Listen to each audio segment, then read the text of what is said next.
Welcome to the Backfield Buzz podcast, a part of the Hive Podcast Network. As always, Cody Wiles here, along with Logan Glover and Andrew Foster. We're keeping you up to date, all things NFL, leading up to the season, during the season. We got you covered. If you want to stay in the know on the NFL, please like the video and subscribe. Today, we are continuing on with division previews. We have covered the entire NFC. Go take a look at that. We just did the AFC North. You can go look at that one as well. Today, it's the AFC East, fellas. The AFC East. It's an interesting division. I feel like I've been saying that about a lot of divisions here, but this one specifically has me intrigued because I feel like there's a couple of teams where we'll have some disagreeing opinions on, and a specific team that when we get to them, I feel like are going to be polarizing regardless. Before we get into anything, Frosty, how are you doing? Amazing. It's finally not raining, I think for the first time in like 5 days at my house. So it's kind of nice. I got to go outside for the first time in like a week. Awesome. Glover, is the rain pouring over there? No, it's been nice out here, I've been able to walk outside and not get drenched with rain. Went out for Subway late last night while I was editing, so it's good out here. It's nice out here. Living life, living life. Well, let's begin. Let's just get right in. Let's start as we always do with the worst team that finished in the division last season, the New England Patriots. New head coach coming in for the team this year, and I feel like that's where I want to start with this team because it's a whole different feeling for the Patriots with Gerard Mayo. Glover, what do you make of just it's a new look team for the most part. What do you make of Gerard Mayo as the coach? And I mean, anything that stands out to you?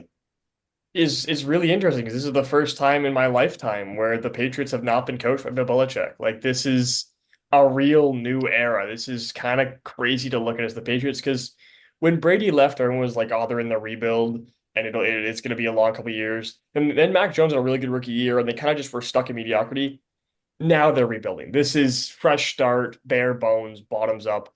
So Gerard Mayo's got a lot on his plate, but internal hire, he's a guy who knows the team, and the Patriots are sticking with what they know, defense.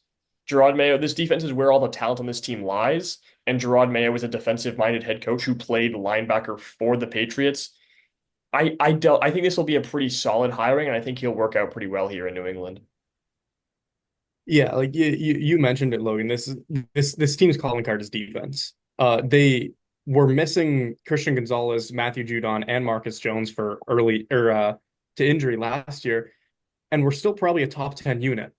So getting guys like that back, especially Christian Gonzalez, I love him as a corner. He is unbelievable. I think he's got like Pat Surtain level potential. Like I think this guy could easily be a top three corner in the NFL.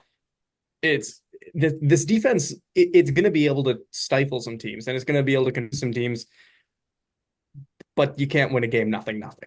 Like it's and I really don't know if they're going to be able to put points on the board. I mean, yeah, the Patriots, just based on how they drafted, it looks like they knew they needed help on offense too. Seven out of their eight picks were on the offensive side of the ball. The only defensive pick being Marcellus Dial Jr., a sixth round corner. But yeah, I mean, it's more so. We were talking about it with the AFC North, I believe. Forget who it was, but it's more so. I guess is a couple stars on this defense, but for a lot of it, it's just there's no holes. There's solid guys across the board. Like I feel like somebody who goes untalked about a lot on this team is Kyle Duggar. I feel like he's really played solid minutes since he's been brought in by the Patriots. So usually we start with the offenses when we do these things, but I mean with the Patriots, you got to start defensively, right? Yeah. I think this defense is pretty well balanced, but I will say if there's a hole on this defense, it's the linebackers. Juwan Bentley and Jelani Tavai, that's not great. You, That's not you really. don't like Taki Taki? Sion Takitaki is a solid pickup, but again, that's a rotational piece, a secondary linebacker. That's not a guy who's going to be your star, your linebacking core. I'm with you on the Christian Gonzalez train there, Andrew. He is a stud. He was dominant till he got hurt last year. Like 4 games, he had a pick, he had 3 pass defenses, a sack, and 17 tackles in 4 games as a rookie. This guy is nuts.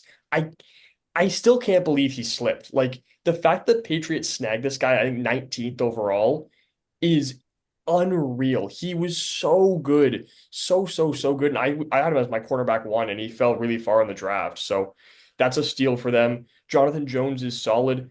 Another guy I kind of like, Christian Barmore. I think he's real solid on the interior. And then Keon White, another young guy they're playing on the interior. The pass rush is pretty solid. The depth is questionable in places, but like Judon, Keon White, Christian Barmore, Josh Uche, it's a solid pass rushing core. Although I would expect if I was the Patriots, I'd be trading Matt Judon at the deadline this year because he's an elite pass rusher. You can get quite a haul for him, and he just doesn't fit the timeline for this defense. Yeah, I agree. I don't really see a world where Matthew Judon finishes this season in a Patriots jersey. I just don't think it really makes sense for them to do that.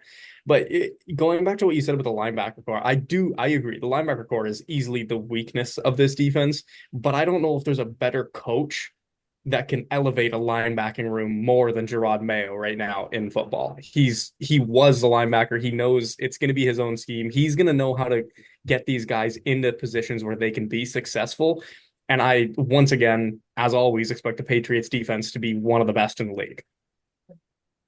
That's a really good point, Frosty. I mean, just different players, different situation, obviously, but somebody similar, D'Amico Ryans in Houston, who was a linebacker in the league, and now look what he was able to do with the linebackers there and just the defense as a whole. So we'll see what Gerard Mayo has up his sleeve. But of course, there was a reason why this team was the third worst team in the NFL last season. That was because of the offense. Um, yeah, pretty. Uh, it was it was pretty poor, all across the board. So let's start with, I mean, the man of the hour, Drake May, coming in. Here's the interesting thing with May. Would you guys start him right out the gate, or do you think?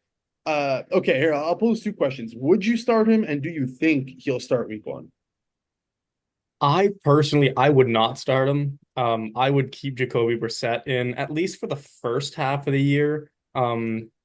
If things are going terribly, why not get Drake May some reps? But I think Gerard Mayo is going to be fine taking a slow approach with this team, and I think he will start Jacoby Brissett.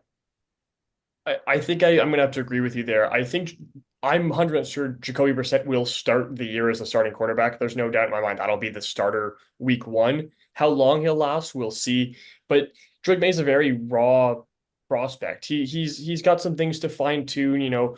There's people who are talking about some sloppy footwork and some interesting decision making coming out of the draft. So these are things he can tune up in the offseason during the season. Jacoby Brissett's a solid quarterback to sit behind. And if for a rebuilding team, it's perfect because he's not going to lose you any games, but he's also not going to play amazing. He's going to be mediocre, average. And the other reason why I wouldn't start Drake May is you're kind of throwing him into quite a big fire. There's nothing here to work with. Like, it's really tough to put your rookie quarterback in a spot where he doesn't have weapons. Like Hunter Henry, Kendrick Bourne, Demario Douglas. That's not great. The O line's questionable in places. I like Ramondre Stevenson at running back, but so that's good to lean on. But really, there's not a lot to work with offensively. So we see when a guy that's kind of a raw prospect, like a Justin Fields per se, he had some things to fine tune. Super talented guy, but was put into a spot where he had to go in with not a lot of weapons, a poor O line, and it failed him. So I do like this slow, steady approach from the Patriots. Yeah, and you mentioned the O-line being a little bit questionable. The big question for me is, well, Trent Brown's gone. He's in Cincinnati now. They don't have a natural left tackle on this roster. So I expect Caden Wallace, their third round pick, to switch over to left tackle. Just he's I think the best option for it. But this is going to be tough. And I, like you said, I don't like throwing a rookie quarterback into a position where he's going to be running for his life for the majority of the time that he touches the ball. So I, I would, I would not be surprised to see New England do a lot of work in the 2024 draft or after the 2024 season in the draft to shore up their O line, get some guys in free agency before they get Drake May full-time starter reps to just kind of just keep them protected, make sure the injury concerns are as gone as you can get in football now. I think that has to be the where they address next, right? I mean, they have they've invested on the defense. They've built up some depth on that side of the ball. Now they really need to start working to help support Drake May. They hopefully in their minds got the quarterback. Now they need to continue to build it around. Don't mind second round pick Jalen Polk coming in. Was a bit. Do have some concerns about it was just a really good Washington offense, and he benefited off of one of the better quarterbacks in college football, plus being opposite of Roma Dunze. But uh, clearly, they need to make steps on offense. I feel like when we get to the predictions, I might be somewhat a bit higher on them. Maybe that's kind of the vibe I've gotten from you guys. But regardless, let's move over to this is what I'm excited about. I was talking right before we got on about the New York Jets, and uh, it feels like a polarizing team. I feel like they could be a 7-10 team, a 10-7 team. I've seen online people thinking they have a shot at the division. Uh, Regardless, Frosty, where do you stand with these Jets and what's hopefully going to be Aaron Rodgers maybe lasting more than what was it, 7 snaps Four or? Four snaps. snaps. Oh Yeah. wow, Four I over snaps. I Hey, overshot it with 7. Yeah. four snaps and number 92 on the NFL top 100. So Yep. those were some good four snaps. He totally like did something, I guess. Well, like realistically, the Jets defense is still one of the best in the league. They were last year and they were on the field for like 85% of their games because they never had the ball. And they were still one of the top units. If Aaron Rodgers, I think it's more important for Aaron Rodgers to just be on the field than it is for him to play at the MVP level. They don't need him to be the world beater, the 38 touchdown to 2 interception ratio, whatever it was. They just need him to stay on the field and manage to take care of the ball. Because now Brees Hall looked incredible last year. They made strides in the receiver core. Their defense, like I was saying, is incredible. I really just think this team falls on the shoulders. It's going to be the health of Aaron Rodgers.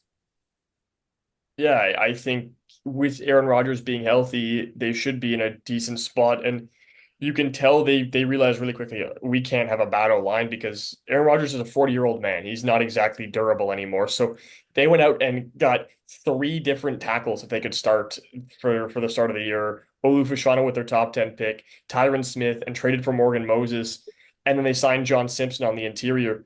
They've made moves to make sure their tackles and their O line is secure. They are not having the same thing happen because they put a lot into Aaron Rodgers. Zach Wilson wasn't exactly promising, but they gave up on the guy they took second overall for Aaron Rodgers. So they've invested quite a bit into the Aaron Rodgers being the guy, and it shortened their window quite a bit. So we'll see how it goes. I do want to pose a question to you guys though about the coaching because this defense has been elite for so long. Do you think though, barring a drastic injury, if this season's underwhelming, is Robert Saleh like on the hot seat here? Because he's been there for quite some time and the defense has been great, but the results aren't there. I think he has to be at this point. Like Yeah. I I don't see I why he wouldn't be, especially with some yeah. of the coaches out there still, like a Vrabel Yeah. or if a Belichick, whatever. I don't know, but there was a lot of really good coaches who didn't get jobs this past cycle, and maybe you're just waiting for a good opportunity.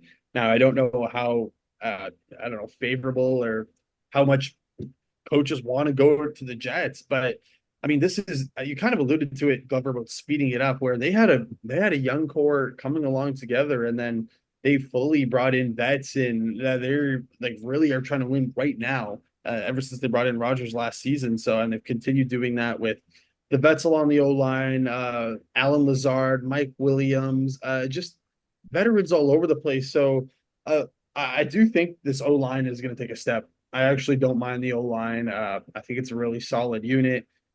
Receiver wise, I think you got Garrett Wilson, who I mean, he's still been somehow able to produce with whoever has been throwing him the ball. So we'll see about Mike Williams if he could stay healthy, and I don't mind that as a complementary piece. So we'll see. There's potential for this offense, especially with Brees Hall and Braylon Allen, former Wisconsin Badger, the youngest player in the league, who looks absolutely yoked. I think there's real potential for this offense to make some noise. Yeah, I will say too, the Tyron Smith pickup was so good. He was absolutely unbelievable on Dallas's O-line last year. Him and Tyler Smith, nothing got through the left side towards Dak Prescott at all. It's Aaron Rodgers' blind side is going to be completely taken care of. they also picked up two Ravens for their O line, and Morgan Moses. He had a one injury this year, but for his entire career, he's been a very steady, healthy right tackle to put there. John Simpson was really he won the camp battle for left guard. He wasn't even supposed to start. Was amazing this year and got a payday. And the thing with Tyron Smith, the only concern you have with Tyron Smith is injuries. Well, that's what Olu Fashanu is there for. He's there to sit behind Tyron Smith, who's on a 1 year deal and is older, learn from him, come in if Tyron Smith goes down, but he's your left tackle of the future. So really good planning in advance here for the Jets, which isn't something you normally say when you're talking about the New York Jets. Yeah, you mentioned a couple of Ravens, former Ravens on that offensive line. There's a couple Ravens on this defense There's a lot as of we look Ravens over on there the Jets, now. the Yeah, Baltimore Jets. CJ Mosley and Chuck Clark slotted in as starters. So quickly, let's look over this defense because I mean it's a really solid group. When you look at it, the D line looks especially strong, especially in the starting group, and then obviously Sauce Gardner. Is there a better corner in the league? Do you guys think there's a better corner in the league? I think there's one. I think Yeah, Pat I Surtain. agree. I'm on that boat. I think it's Pat Surtain and it's Sauce Gardner. Regardless, he's going to be making a push for the top corner in the league if you don't already think so.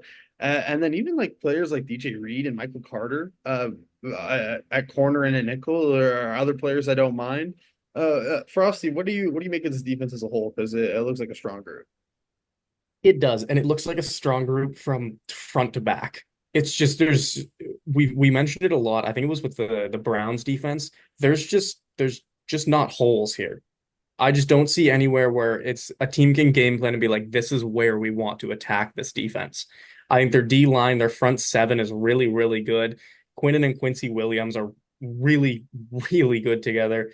And their safeties and corners are some of the best in the league. They were one of two teams to have three top 20 PFF rated corners last year. Like this defense is just it's really, really solid everywhere. Yeah, really solid last year. They picked up Hassan Reddick and they picked up Javon Kinlaw and they've made moves to continue to improve it. Like Quincy Williams, huge breakout star last year. And just the depth on this D line. I mean, you got Hassan Reddick and Jermaine Johnson coming off the edges, and then their first round pick from I think it was 2 years ago, Will McDonald. Like this team has got depth all over. And you mentioned the corners. I was expecting you to mention Quantez Stiggers, the I was waiting. I was Toronto. waiting. Yeah, like that's a great depth pickup for the cornerback room. Like this team, this defense is elite. It's going to be on the offense to hold up their end of their bargain.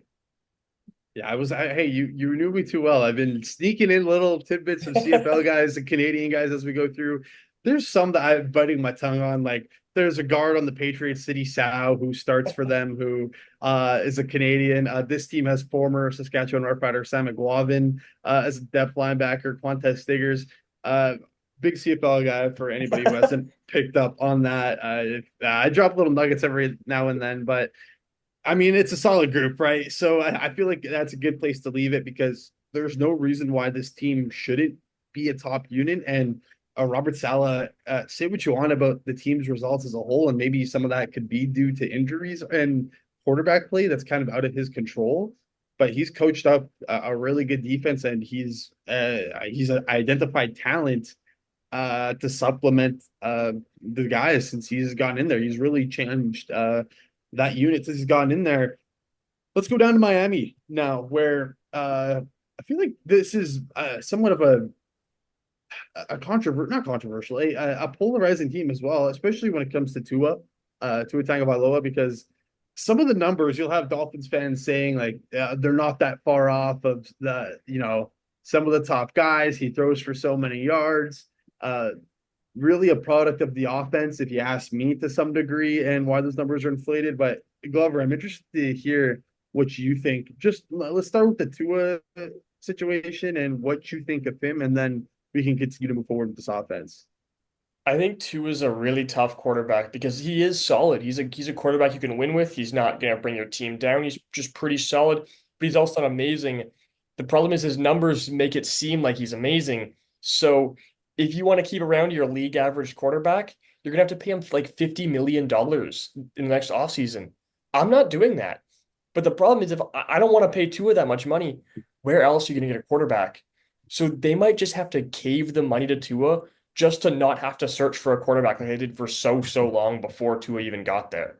Like it's a really tough spot the Dolphins are in. They almost like the team is young and they've got lots of talent, but in terms of making money work and making your quarterback situation serviceable, they almost feel like this has to be the year. Like this team it's running out of room if Tua's gonna get a massive extension. I mean, Tyreek's not cheap. Jalen Waddle got a big time extension. Teron Armstead's is super expensive. Like this team is in a very interesting spot because I don't think they're quite ready to compete for a Super Bowl, but their timeline is gotta win a Super Bowl.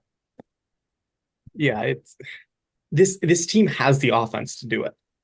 Like they could go out and put up 50 points on anybody, and I would not be surprised. Their offense is so dynamic. They could just break off. There's like four different players that could break off a 75-yard touchdown just like that. Like they have probably the arguably the two fastest running backs in football in Raheem Mostert and Devon Achane, the fastest wide receiver in Tyreek Hill. Like Waddle's I pretty fast himself. exactly like Yeah. there's nowhere on this team. Jonnu Smith is also a really quick tight end. Like there's just speed up and down this team. If I'm them, I don't think they need Tua to be successful. If Tua's asking for 50 million plus, or even if Tua wants to be a top five highest paid quarterback, I don't think I'm giving it to him. I really don't. And I, I just think I think there's too many guys that can be successful in this offense just because of the amount of weapons that are around him. Brock Purdy went from being a nobody to being in top five quarterback conversations to people just off of the team that was around him. He was a nobody. And now because he goes in, he has an elite offensive line, elite running back, and elite receiving core. You can make quarterbacks successful. You don't have to have an elite quarterback. My biggest question is still their offensive line now. This is Teron Armstead needs to play a full season, and they need some guys to step up. I'd like to see Robert Jones step up, Austin Jackson. I there's I just think there's a lot of question marks in their offensive line, but they don't really have to block for that long because it takes the receivers half a second to get 50 yards down the field. Like, Yeah. Yeah, I think the other reason why this offense is so successful is Mike McDaniel has just schemed up a storm with this He's team. done a Like good job. He's done a good job. it's really easy for your track team to get open when they're all running in motion behind Tua back and forth, back and forth. Like no one's keeping up with that. By the time they line up, the cornerbacks are all gassed from running back and forth, trying to keep up with Tyreek Hill. Like that's the thing, and this team is really speedy offense, and it's tough to stop unless they're playing in the cold. That's gonna be that's their kryptonite. And the problem is there's in the AFC, the top teams, if you're on the road in the playoffs, if you're not the one seed, which the Dolphins seem to have to be to go on a run, you're gonna play a team like the Bengals, like the Ravens, like the Chiefs, like the Bills in the cold weather in January. Gotta get used to it, Miami. You can't be playing in 35-degree weather in sunny Miami all year, unless you get the one seed. But I don't think this team has the talent to get the one seed because you mentioned the questions on the O line, and we're going to touch on the defense. And the defense has been the kryptonite for this team for a while. They win games 56-47. Like, that's going to be where the question marks lie. Since we have you here, Frosty, a little bit of breaking news coming in. CD Lamb not reporting to training camp. What do we make of CD real quick? What are your thoughts on that one? I I'm not really entirely surprised that he's not going, to be completely honest with you. Until he gets a contract, I doubt he shows up to training camp, and I don't think he signs for anything other than being the highest paid receiver in NFL history. Realistically, I think that's the corner that the Cowboys have backed themselves into. We saw the Justin Jefferson deal. I really think that I think it's a chess match right now between Brandon Ayuk and CD Lamb for who's going to sign first to let the other one get more money and be the highest paid receiver in the league. Man, that well, I like Ayuk, but if Ayuk's getting highest paid receiver in the league Oh, money, mistake. that's crazy. Like I like him, but if any team hands that kind of money out, I can't like it's not going to be that good.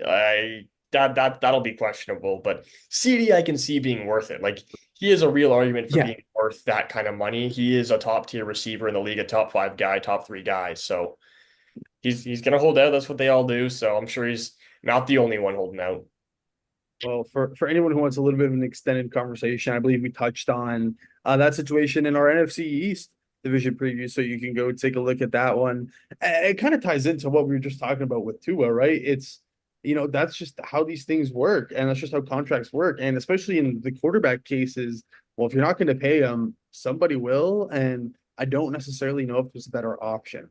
So that's just kind of what this it's going to come to. And same thing for the Cowboys and the Niners. If it's either you pay him or I guess yeah. I mean, you're not going to trade to I guess in like other receiver cases you could trade. Like Ayuk is being rumored around. I know like the Cowboys would trade CD Lamb, but it's yeah. This offense is obviously explosive. Questions along the O line. I like their second round pick, Patrick Paul out of Houston. He I think is gonna I think he can be a starting tackle in the league.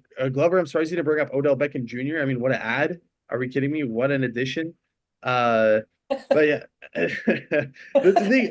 they got speed even outside of Tyreek and Waddle. Like River Craycraft, who was surprisingly like weirdly like had a bit of a year last year for them, and Braxton Berrios is somebody who has some agility on him as well. I like Jalen Wright too, the running back they drafted in the fourth round, I believe out of Tennessee. Uh, Also fast. so they clearly have an identity, right? So let's move to this defense because I think that's what's going to decide if this team can really break through. Like this is I guess it's been a combination of Glover, you mentioned the weather playing a factor with these guys and just them not being able to stop opponents. I think they have one of the best safeties in the NFL in Javon Holland, Canadian. I think arguably, I think there was a players poll out a couple of days ago, and Javon Holland was ranked in the top five among the players in the league. So uh, he is probably, I think he's their best player on this defense. No, in Yeah, my opinion, he's their best. probably. I think the strength of this team is in the secondary. I mean, we'll see what Jordan Poyer does. Looking like in a new system. I don't mind Kendall Fuller. We'll see what Jalen Ramsey can provide. It's starting to slow down for him a little bit. They're hoping that he could I guess be a one cornerback if that's what they want. But do you guys agree that the DBs are the strength of this defense? I would say so. Yeah, I think they really only are because of the just the sheer amount of pieces that they lost on their defensive line this offseason. They got absolutely torn Yes. apart. Yeah. Christian Wilkins and Andrew Van Ginkel both being gone are absolutely terrible losses for this team. Like that's tough. Zach Sealer's good, but I don't think he fills the gap of Christian Wilkins being gone. Calais Campbell's kind of the same thing. But I do think if I don't know how much faith I have in Jalen Ramsey anymore, but if he's anywhere close to the elite cornerback that he used to be, their safeties are still good. I like Jordan Poyer a lot. Javon Holland's really good, like you mentioned. Their secondary has to be the strength of this team. I will say the secondary should be the strength, but if health is no concern, if the guys stay healthy, the edge rushers should be good. Bradley Chubb and Jalen Phillips. The problem is Phillips has yet to really have a fully healthy season, but Phillips and Chubb are both really good edge rushers. And they brought back Emmanuel Ogbah I think it was yesterday, earlier today. So that's a solid piece for security. And they drafted Chop Robinson in the first round. So the edge rushers, they're putting a lot into the edge rushing position. Traded for Bradley Chubb, first round pick Jalen Phillips, first round pick Chop Robinson.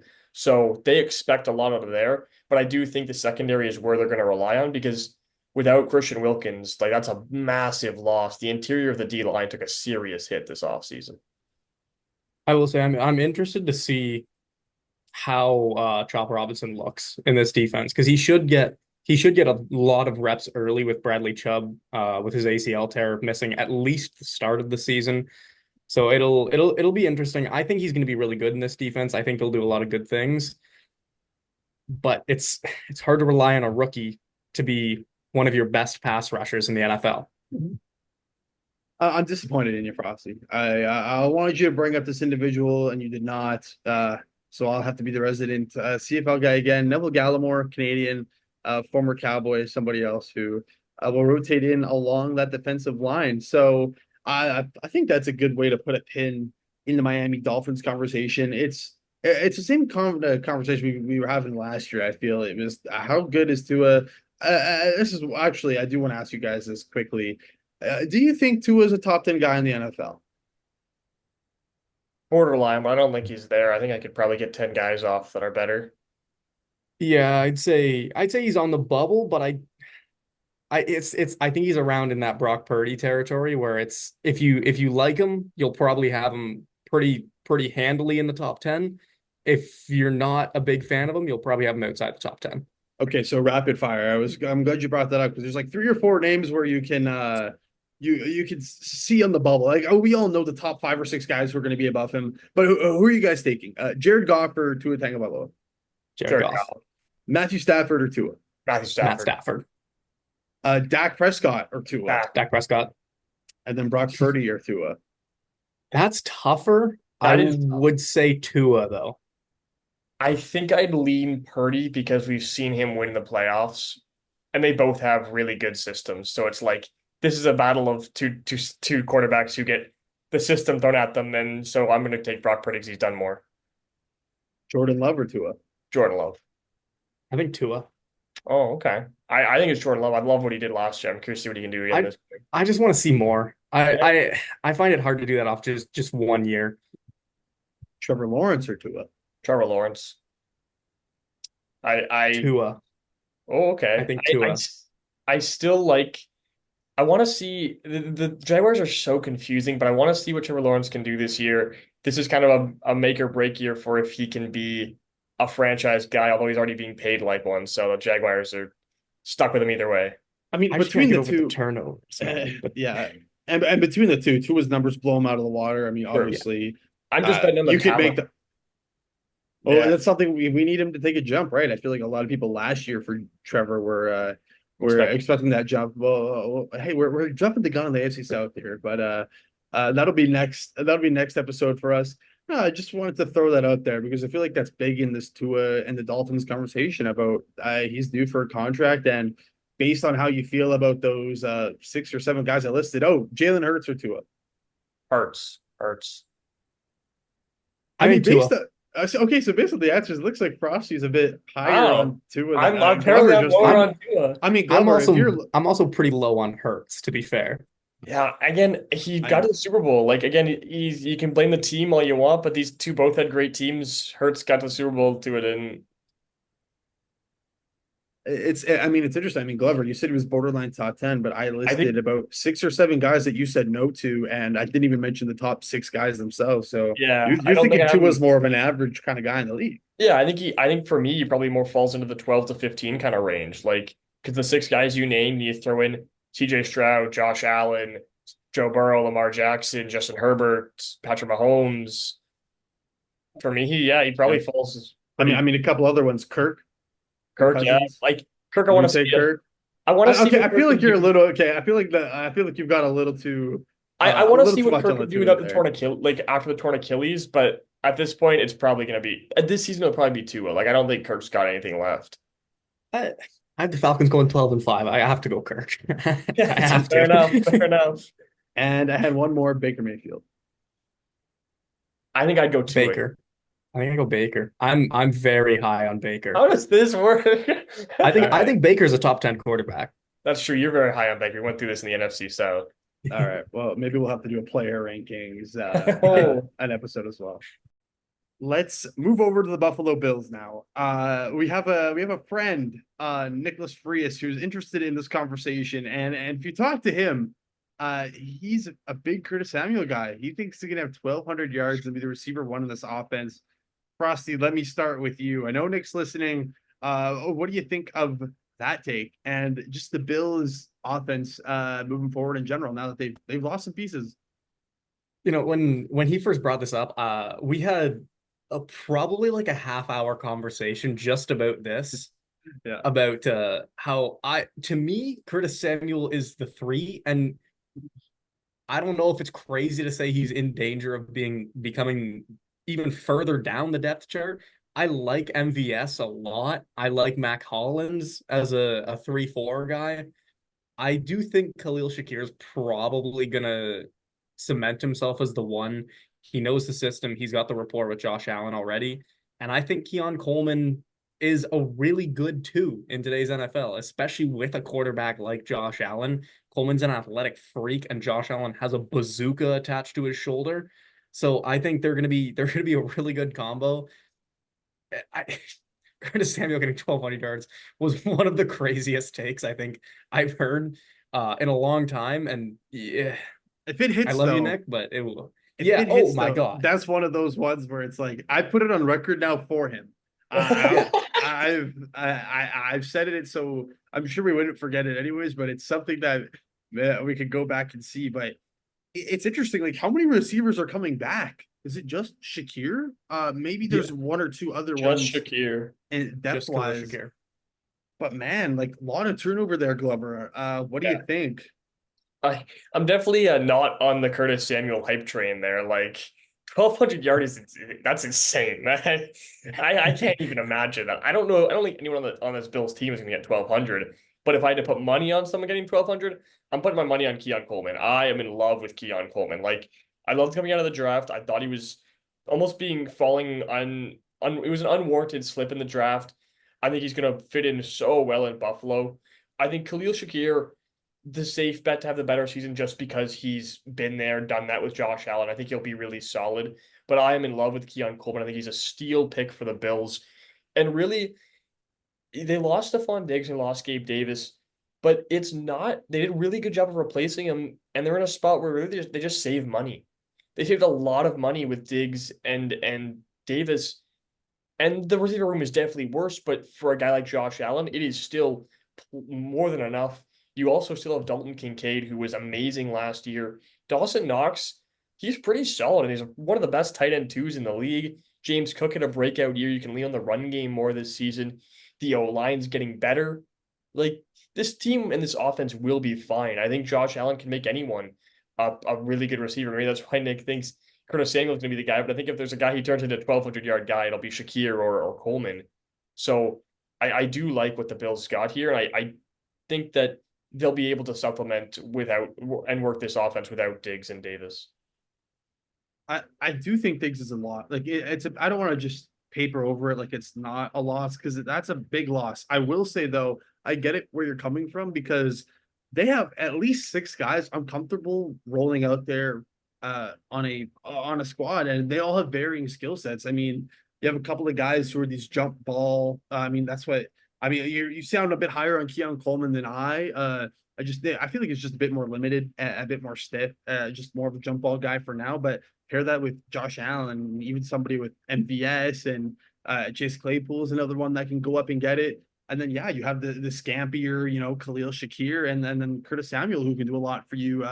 Whether it's at running back or jet sweeps or wide receiver screens or whatnot. So they have, not to mention the tight ends, right? So they might not have that kind of number one guy, so to speak, but I feel like they have they're deeper in the receiver pool now, and that they have varying skill sets. No, Yeah. And Yeah. the big thing for me, like I was never that high on Gabe Davis. Like I think that's gonna you'll be a get mixed opinions on Davis. I feel like some people are I higher, some people are lower. think that's a contract the Jags are gonna regret. Like for me, Gabe Davis is just like he's so boomer bust. Like he's just so, and it's not even boomer bust. He's just inconsistent. Like this, he's just simply not been consistent in his career. He'll go for 200 yards in one game, and you'll be like, "Oh my God, this guy's amazing." But the next game, he'll have 4 targets and 2 catches for 20 yards. Like, it's just he's a weird receiver. So I'm not like devastated they lost him. I mean, this guy was just up and down all year. He had multiple games where he had less than 20 just receiving yards last year. He's Yeah, I In my opinion, he's a three. Like, I think he's a three. I think he's a good three, but he's a three. yeah, I agree with that. I think he's not a guy that you can prioritize in your offensive game plan. I don't think just because of the amount of inconsistencies that he has in his game. I like personally, I was pretty low on the Bills receiving core as a whole last year. I don't think Stephon Diggs is a one, and I don't think Gabe Davis is a two.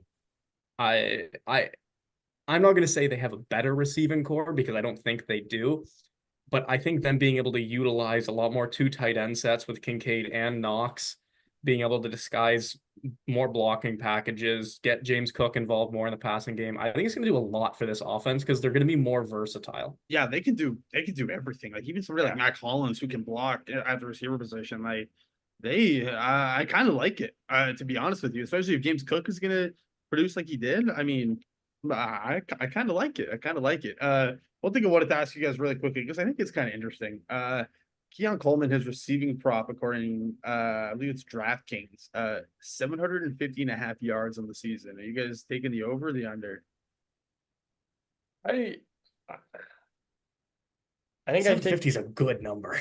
like that. That's why I'm asking it because I Yeah. think That's a I damn good I, line. I could hear both sides of it. I think you can make arguments where, I mean, he's the exact type of guy you would like for Josh Allen. Just go get it, go run underneath it and get it. I But I'm gonna take the over. I'm gonna take the over. Like, I think he's gonna mesh really well in this offense, and I think he's just a guy that Josh Allen's gonna love to throw to. I mean, he has good speed. He returned kicks at Florida State, and a jump ball guy. Like, that's exactly what it is. Really, like, Gabe Davis had good speed. Stephon Diggs could catch jump balls because he was an elite receiver for most of his time in Buffalo. But Keon Coleman's a jump ball guy. Like, he can go down 50 yards and Josh Allen can just huck it up, and Coleman will come down with it. Like, I'm a really fan of I'm a big fan of the fit. I think I'd take the under just because looking at their depth chart, there's 7 guys on here that I could see hitting 700 receiving yards. I I, just think there's too many mouths to feed on here. Now, I, not a knock on Keon Coleman at all. I wouldn't be shocked if he got over 850 to 900 yards, but I just think there's too many mouths to feed on this offense. yeah, and that's interesting even from a fantasy perspective. Who, if you're into the fantasy content, we'll be doing some of that as we get into the season here as well. Because I mean, I'm not sure if on one hand you're like, well, yeah, Josh Allen, let me get some of those Bills receivers, right? But then it's like, okay, which one?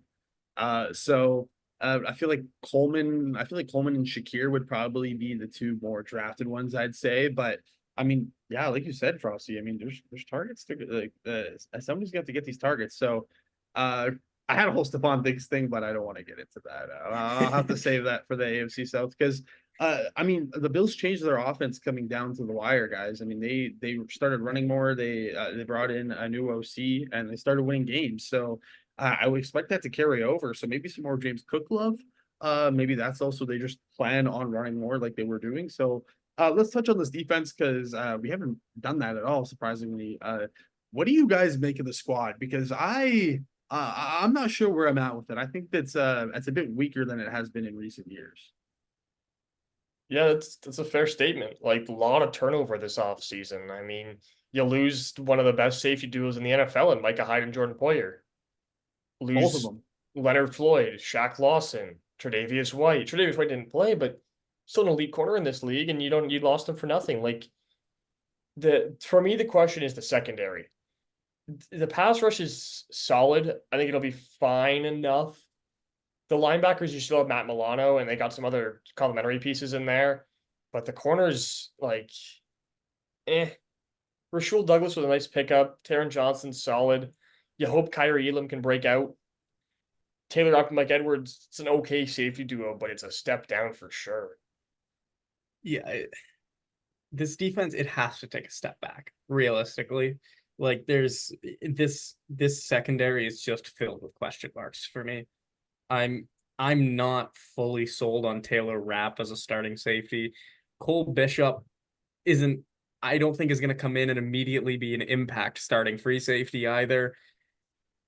I don't think they have a number one corner still with Trey White out. Now, the Bills were the other team on top of the Jets that had three top 20 PFF ranked corners last year, which blew my mind when I saw that stat.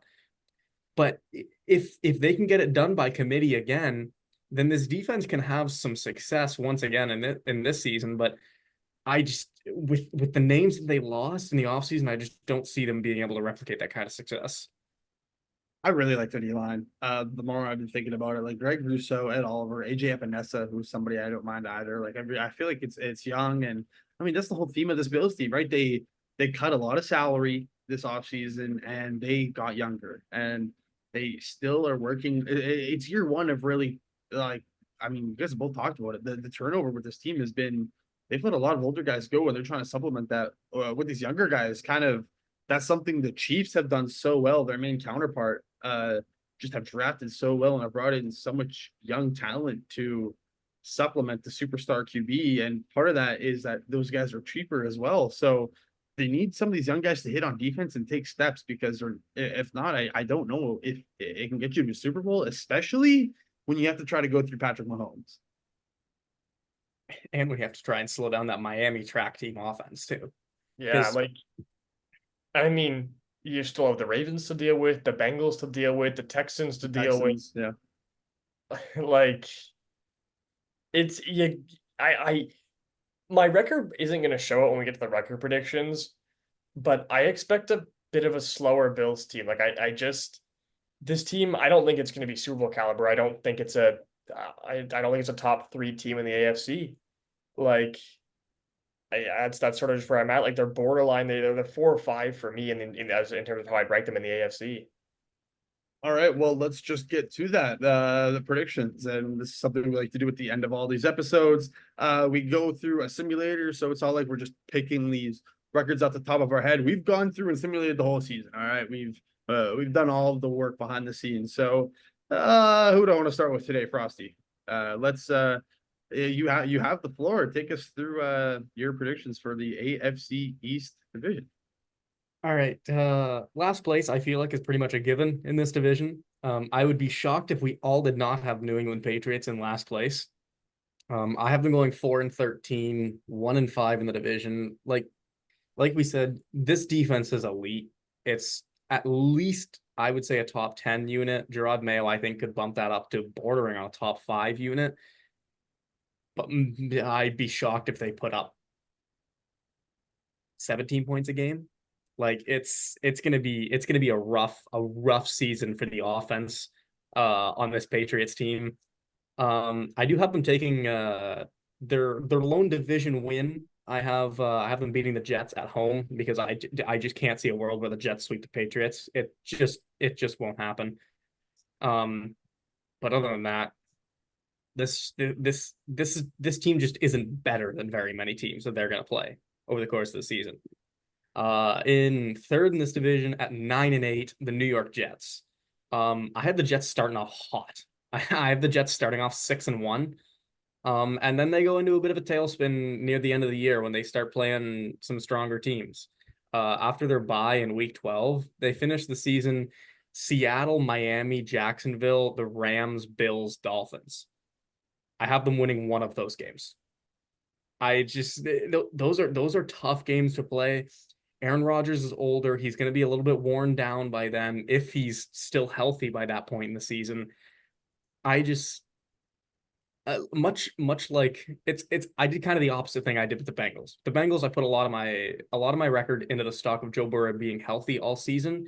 With the Jets, I'm kind of putting it into Aaron Rodgers not being healthy all season or not performing up to his standards near the end of the year. Who would you guys real quick? Who do you guys think is going to play more games, Joe Burrow or Aaron Rodgers next year? I think Joe Burrow. I'd probably go Burrow. Yeah. I think Rodgers is more at risk of like just being done for the year. So do we think Rodgers? Maybe we should have brought this up with the Jet stock. Is right like? So are we assuming like? Do you guys not think Rodgers is going to get at least double-digit games? Like, how much do you guys think he plays? Like, I because when he's out, it's Mike White. Oh, So it was I Zach Wilson last year. I mean, for a little bit, then it was Trevor Siemian, then it was Mike White, then it was like they had nobody. like, I want to say I think he can play like 10 or so games, but at the end of the day, he's a 40-year-old guy with injury concerns. Who knows? yeah, 40 years old, coming off an Achilles tear. That just screams risk. It's just a massive risk this season, and I just can't see him playing more than I'd say 12 games. it's interesting because he, for the most part, he's been a pretty durable guy, to Yeah, be honest with you. So he's missed a couple years. Like he only played 9 games in 2013, only 7 games in 2017. But outside of that, he played 15 or more games going all the way back to 08. So it's you could just say the fourth play of the year, MetLife Yeah, Stadium. It's also been part of the problem. that's another So scary thing. he's playing half his games this year on MetLife. Ugh.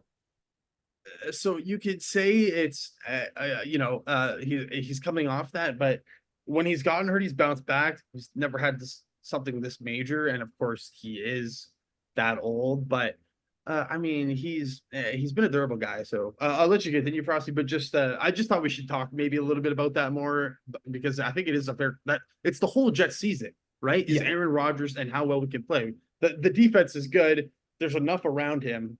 Just he needs to be there. yeah, that's going to be the key to this Jets team. And to me, it's a really old guy in the league coming off an absolutely major injury that he's never sustained in his career before. It's it I and the MetLife effect as well. Like it's just tough to put your chips on Aaron Rodgers playing a full season. Second place in the division, I have the Miami Dolphins at 12-5. I kind of have them the same as the Jets. They start off hot. They start off 5-0 before the bye week. They end up, I think, 10-2 by week 13, and then they finish off the season 2-3. I think it would be a very Miami thing to do. They went into week 18 against the Jets, in a position to possibly to clinch winning the division, and they would lose to the Jets in New York, and the Bills would win the division. It's the Dolphins. I can just see that happening. Um, their offense is going to bail them out of a lot of games, but down the stretch, it's gonna be tough. And we've seen that in the past years. This offense eventually teams start to figure it out. They I'm not gonna say they get predictable, but teams just eventually start to figure out how to get the ball to his hands fast enough and keep their playmakers, the multitude of playmakers that they have, in enclosed spaces. And winning the division, also at 12-5, 4-2 in the division, I have the Buffalo Bills. I have the Bills starting out rough. I think with the new offense, basically an entirely new pass catching unit, it's going to be a learning curve for them. It's going to be tough. I have the Bills starting out 2-4, sorry, 2-3 to start the year. No, 2-4. I have them losing week 1 to the Cardinals, lose week 2 to Miami. They beat the Jags in week 3, lose to the Ravens, beat the Texans, and lose to the Jets in New York. And then they just go on a tear. I have them, they go 10-1 till the end of the season. The only game I have them losing is to the Lions in Detroit. I think they'll figure it out. Like I said, I'm big on this offense. I think the versatility is massive for them. They're a lot less of a one-trick pony, and we saw that at the end of the year last year when they started utilizing James Cook a lot more, and they started winning a lot more ball games. I think it'll take a little bit of time to adjust for guys like Khalil Shakir to adjust to being the primary guy, Keon Coleman to get integrated into the offense, Curtis Samuel. But I eventually I think they figure it out, and I do think this Bills team repeats once again as the division winner. Man, we got a lot of similarities, like eerily similar stuff with these teams. So as you said, it's obvious the last place team is the Patriots, and it's the same boat. And I was looking at their schedule just a second ago, and it brought up the reason why I wouldn't start Drake May. They open the season in a really tough schedule: Cincinnati, Seattle, New York, San Fran, Miami. Houston, Jacksonville, New York again. That's not like those are some tough teams, some tough defenses to be playing. So I would definitely not be starting Drake May in those games. So yeah, I have them starting off the year 1 and 2, 3, 4, 5, 6, 8, 1 and 8. Like this team is not going to be that good. I've got them at 3 and 14, so pretty comfortably last in this division. I think it's just bound to happen. At third, I have the New York Jets as well. I have them a little bit higher than you. I've got them at 11 and 6, missing out on the playoffs by a game. Um, I also Wait, whoa. 11 and 11 6 and 6? missing the playoffs? yeah, we mentioned this before. I've got a lot of 12 and 5 teams. I've got a lot of 12 and 5 teams. You'll see that in this division. A lot of 11 and 6, and then the 8 seed. So yeah, a lot of teams near the top there. But with the Jets, I think this is a pretty good year for them. 11 and 6. If I was a Jets fan, I'd be happy with an 11 and 6 record. Not making the playoffs, another thing. But yeah, it's tough for them. I also have them splitting with the Patriots because there's no way they expect to beat the Patriots. Like I just don't see it. Like the Jets always lose to the Patriots. I've got them losing actually week 3 prime time at home to the Patriots on Thursday Night Football because it's the New York Jets. That would just make sense for me. But I do have them starting off really hot. They open the year 6 and 2, and they keep it going. End up I think 9 and 3, but then they lose 3 of 5 games to end the year and miss the playoffs with a Week 18 game against the Dolphins to decide it. They actually no, that game is not to decide it. They lose to the Bills to get knocked out of the playoffs. I do have them beating the Dolphins, but that's because the Dolphins were already in the playoffs at that point. So then at 12 and 5, at the next spot, I've got the Miami Dolphins. I think this is again same sort of thing with you, Frosty. I got them starting off red hot. They open the year 7-0, but then go on a bit of a stretch where they come back down to earth, start playing in colder terrain. They're not everywhere super hot anymore. They're playing the Bills on the road. They're playing the Packers on the road. They got to play the Browns on the road, the Jets on the road. They play some cold teams, and that's just been Miami's weakness. They really have not been able to win in those cold weather. Their speed is kind of neutralized. They're not able to get planted and get those quick bursts down the field because of how cold it is. And ball when you're a pass heavy offense in the cold, your hands get really solid, get really frozen. So balls just bounce off of them. Run heavy teams do better in the cold. That's why the Ravens have always been a run heavy team. The Steelers have always been a run heavy offense because when it gets to cold weather, those teams can rely on their run game. They just have to hold on to the football. They don't have to catch anything because that's what's tough to do in the cold. And this Miami offense lives and dies with the pass game, and I think it's going to hurt them when it counts. And then first place, I have the Bills also at 12 and 5. They're the 4 seed for me in the AFC. And again, same sort of thing. They start off the year really tough, really tough. 2 and 4 or 2 and 3, just like you. 2 and 4. I have them 2 and 4, not 2 and 3. But then they go 10 and 1 down the stretch. Only lost the Kansas City Chiefs. Like that's sort of just how this Bills team typically is. I think it'll be a bit of a getting used to the lack of weapons per se. I think it'll be guys like Shakir getting comfortable in his new role. Same thing with Kincaid will be a lot more prominent. James Cook, Keon Coleman's young and a rookie, so who knows how quickly he'll acclimatize to this offense. That'll be a big thing for this team is just kind of getting their reps in all with a lot of these players playing much more increased roles than they're used to than they have had to in the past few years due to all the changeover with this team. But I do still think they come out and win the division. But I don't have them going very far in the playoffs. They actually lose round 1 for me. Interesting that you guys both had the Dolphins and Bills at 12 and 5. Yeah. The Bills both in first. All right. Yeah, like you mentioned, Glover. If you don't have the Pats in last in division, I have to hear you out and see where your thought process is. I have them a bit higher. 6 and 11. I'm interested. So where do you guys have them in the league? Because 6 and 11 for me is still I have them as the 4th worst team in the NFL. They're just 6 and 11. I feel like I'm a lot closer in my division. Like you mentioned, 11 and 6 doesn't make the playoffs for you, Glover. 11 and 6 for me is the 6th best team in the NFL. So I have my teams bunched up a lot together. I feel like a lot of the teams up top got somewhat worse, and a lot of the teams at the bottom have gotten better. Like I really only have like two or three actually poor teams in the NFL this year. For me, I have the Patriots, the 3-14. It's tied for third worst with the Cardinals and the Commanders, with two teams worse than those two at 2-15. Wow, so you have a big It's you a have a big big gap, like you have but teams that you have a 14-3 team. I have, yeah, one 14-3 team. I think it's not a lot of teams in the 9-8, 8-9 kind of range, you know?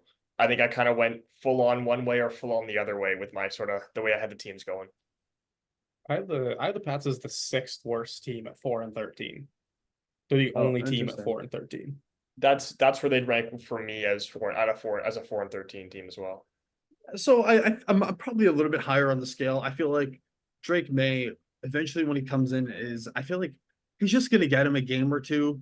Plus, I think the defense is it's really good and it's gonna win them some games. I think they take two off the Jets as well. Maybe that's where I see an extra win coming in. But and that brings me to the Jets. 7-10. I am decently low on them. I guess it's just um I, I I guess it just comes down to Aaron Rodgers. I if I kind of baking in, he's going to miss some games. I think he's going to get nicked up to some degree, and I realistically think he's going to play around 12 games. So, and I think that's going to really hurt them. And I just think by the time they get to the end of the year, they've gone this more veteran route, and I think they're going to get beat down. They usually do, and especially on MetLife turf. Like I just never want to bet on that team, and it's the Jets. That's fair enough. They will underperform. That's just what they do. So maybe 7-10 is a bit harsh. If we get a full Aaron Rodgers season, could easily see them going above 500. Kind of like where you guys have the Bills. I'm interested to see that you guys had to take a step up. I don't think there's a world where this team finishes better than they did last year, 11-6. I have them at 10-7. Uh, I I I think they'll they can make noise in the playoffs, but I just don't. I think it's just going to take them some games to get things like. There's just so much turnover, and they've changed a lot of the vets, and they're almost like rebuilding the culture a little bit there in Buffalo. So I have them at 10-7. 12-5 isn't egregious. I just I 2 wins apart on that. It was a bit interesting to me, and then I think for the second time since we've been doing these, we all have a team at the same record. I have the Dolphins at 12-5. Not indicative of their talent because their schedule is a cakewalk. Like, are we serious about this? Like Glover, you had them starting 7-0. I'll just run through it real quick. Versus Jacksonville, versus Buffalo, at Seattle, versus Tennessee, at New England, at Indy, versus Arizona, at Buffalo, at the Rams, versus Vegas, versus Pats again, and then yeah, you get some harder teams towards the end there with Green Bay, Houston, and San Francisco. But their first like 12 weeks, they got the Raiders, the Pats twice, the Titans, the Cardinals, the Colts. Like this is a cakewalk of a schedule. I think they'll take one off Buffalo. I think they're a more talented team than Buffalo, and Jacksonville. I'm not that high on, and I think they can win in Seattle. So it's just I don't like them in the playoffs until I see, we see maybe Tua take a step or them not rely so heavily on the pass game. But that's what's got them there, right, Glover? Like how Yeah. they need to change it up. But if they were, they wouldn't have as good as record as they do.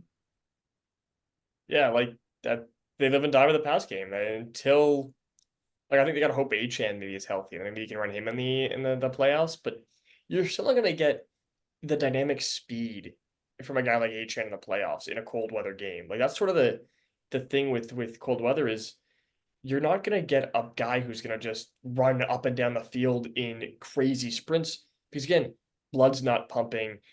It's harder to get traction on the snowy, icy fields. Like you're really in a tough spot if you're live and die by a speed run game and a pass game.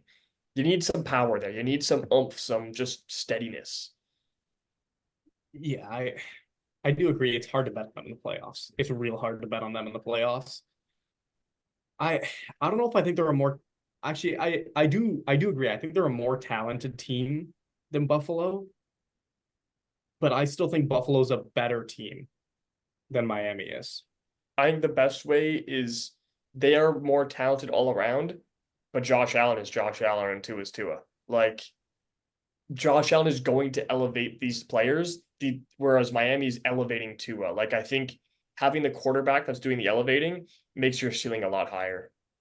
Yeah, and I think Buffalo's the better bet in the playoffs. Yeah, Yeah, Even just like you mentioned, Josh Allen factor and the other things we kind of listed. And Miami, like the weak schedule, and they usually perform pretty well in the regular season. Like they usually are pretty solid there. Plus the cakewalk of a schedule, and plus the Bills losing some bets. I think that's why I have a 2 game gap in between. Where do you guys have them going in the playoffs? Do you have uh it's hard because I don't think you can confidently say a team from this division is going to make the conference championship. I think you could argue that they might not even make the divisional. So what do you guys think? well, I've been going on and on about how they can't win in cold weather and they're not going to do well. I kind of went against what I've been saying for the past hour. In the playoffs, I have them actually beating the Bills on the road in the first round, just because I think the Bills are going to disappoint. But yeah, I kind of maybe I talked myself out of that one. But I think both these teams are going to disappoint in the playoffs. So I just had to pick which one I think was going to be less disappointing because I have them losing the next round of the Chiefs. So like I don't see either of these teams making noise this year in the postseason. I would flip flop who I took in that game, but I would regardless of who I have winning, they're losing to the Chiefs in the next round for me. I uh I do have the Dolphins losing in the first round. I have the Bills making it to, I believe, the AFC Championship, actually. I do. I have them making it to the AFC Championship. I have them both losing to the same team though. You have the Um Chiefs going to the Super Bowl. I do not. The Ravens? No. Oh, what the hell? You don't know who it is? I know who it is. Yeah, I you know. it's Yeah. the Texans, really? Yeah. All right, I look at that, but okay. Yeah, so but Okay. just based on the way the bracket shifted out, and I did have Miami making the divisional. Miami came in as the 3 seed for me. And they had the Jaguars in round one, so I liked Miami in that one, and then I had the Bills and the Texans in the 4 or 5. So, um, I gave that one. I gave the nod to Houston, in the Stephon Diggs revenge game. Yeah. It's going to be interesting because I think some things could change around if Aaron Rodgers. I think that's a big X factor for this division, right? I mean, on one hand, you can argue they went 7-10 last year with the crappy quarterback play we were talking about, right? And would you say they got better? Yeah. Probably. Yeah. So, uh, yeah, this I think the Jets team could change a lot. Maybe you guys kind of talked me out of 7-10. That might be a little low. Uh, but I guess that's if Aaron Rodgers gets hurt, I'll look like a brainiac, right? I think the big thing with like the Jets is in the AFC, beyond, in my opinion, beyond I'd go with the Chiefs, the Ravens, the Texans are going to be probably the top 3 teams in the AFC. After that, I could see any of probably 5 or 6 teams, maybe 7 teams filling out the remaining playoff spots. Like you can throw a lot of teams into that race, and I can see a world where based on schedule or health, they get in based on one thing or another. I mean, you can throw the Bengals, the Browns. You have to throw the Steelers as much as I hate it, but you got to throw them in there because they're always in there. The Jaguars, the Colts, I think can take a step up. The Dolphins, the Bills, and the Jets. It's 8 teams vying for 4 playoff spots. I don't think a lot of those. I think because it's that many teams, some won't be as close as others. But you could make an argument that any of those teams could push for the playoffs up until week 18. I mean, yeah, we're in agreement that the AFC is still the deeper Oh conference, yeah. Frosty? Oh yeah. Oh yeah. Oh yeah. I think without question, it's the deeper conference. To me, I think there's 6 teams in this conference that I could see making it to the Super Bowl. Name them. I think Kansas City, Baltimore, Buffalo, Houston, Miami, and Cincinnati. I don't think I could see Miami doing it, but the rest I could see. I I don't. think if Miami gets the 1 seed, if Miami Yeah. gets the 1 seed, I could absolutely see that. That is the scenario. I just don't know if they can get the 1 seed in this tough conference. It's so neck and neck and so tough. Like that's gonna be quite the challenge. It's so hard, man, because I think they're deeper, but I think they're also deeper because their upper echelon is so good. and it's hard for that kind of next tier to eat. It's interesting because that next tier I feel like can't really touch the two. And I mean, as much as I like Houston, I think they have a chance to vault into that tier. I expect them to vault into that tier that features, I think, just Kansas City and Baltimore. I feel like that you can't really argue that those two are a step ahead of everybody. So when you say like you could see like a Cincy or a Buffalo or a Miami, it's hard for me because those two are just so good. I would argue Cincy over the AFC East teams, but that's just me. Yeah, I would too because they've done it. That's the main reason is just they've done it. So They have I questions as well, right? I could see that. I feel like the Chiefs have to be due for a stinker in the playoffs. I They sure they hope so, have to man. be. We keep You're saying talking that. to the right crowd here. I hope Like so. God, I hope so. I just hope it happens against the Ravens, man. I, I I don't even sadly, I don't have them playing. I have them both losing in the divisional round. wow, I don't like that, but I mean, I have them playing, but we'll get to that. yeah, if it wasn't last year for them to lay the stinker, then It feels like it's never gonna happen, and it's just like It there's so many has to. guys who are going to retire. It's again, it happens it happened in the Brady era. You can go to the NBA and the LeBron era, or LeBron slash Golden State. So many great players, so many great quarterbacks are going to end their career ringless. yeah, they're not going to get And one. they're going to be looked back on in 20 years. You're going to look back at a guy like Josh Allen and go, man, what did this guy do? No MVPs, no rings. Like he wasn't even that good, but he was. It's just Mahomes kept winning. And it's going to be the same thing for so many elite quarterbacks in this era. And it sucks for a fan of those teams. I mean, they're allowed to get to the AFC Championship, like if anyways. So you could convince me they're a lock to get to the Super Bowl at this point, because they got better. But we will talk a little bit more about the AFC West coming up. We got the AFC South with our next video, and then the AFC West after that, and then we're done. And then I think we'll be doing some fantasy content. But that's all for today. Cody Wiles, Logan Glover, Andrew Foster here on the Backfield Buzz. Please don't forget to like and subscribe. Thank you for watching and keep it buzzing.